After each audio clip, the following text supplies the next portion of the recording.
In testing times, Now to Mike Smithson. Mike, and Adelaide students being diagnosed with the virus. it's important to know who you can trust. South Australia's coronavirus toll is rapidly picking up speed. That's why from sunrise Australia's most comprehensive guide to the coronavirus. to 6 p.m, Gertie Sperling begins our extensive coverage. And through the night, Now, these men have been tested. Any news on their results? expertise when it matters. That's why Adelaide turns to 7 News. A leading Sydney company on the front line of the international fight against coronavirus has issued ominous warnings of a test kit shortage within 2 months. 7 News was given an exclusive look inside the labs where the kits are being made as the bio business appeals for urgent government action to stop importing and boost the local stockpile. That's the red button all the way up. Inside access to one of the nation's most important facilities. Face mask on, sanitizer applied.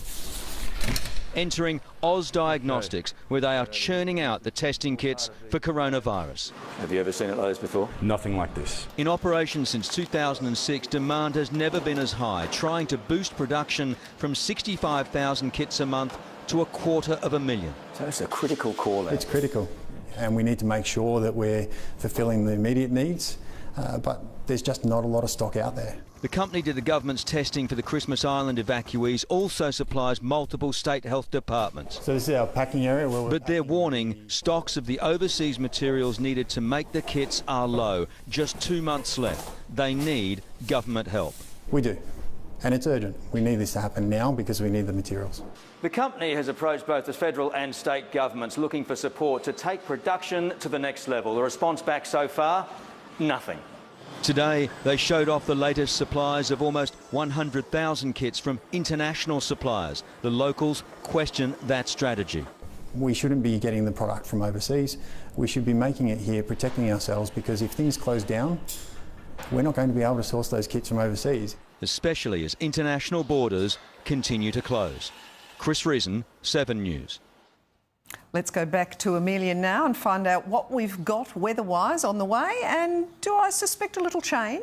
Jane, we do have a change and we can expect hot, windy conditions before it arrives. So much so, the Bureau says we're actually in a low-intensity heat wave in the city with yet another hot night ahead. Right now, it's still 31 degrees in the city and we stayed above 22 overnight. Noarlunga stayed above 24, and despite cloud over the south and west today, we stayed dry. Top temperatures were up to 10 degrees above average. Ceduna, the hottest, topping 40 degrees as a low-pressure trough causes northerlies to pick up as it approaches before it delivers a cooler southerly change. Now, it'll clear through Ceduna tonight, reaching our far north tomorrow night. Now, a front to the south will hit Tasmania tomorrow with rain set to develop there, possibly a shower for Melbourne.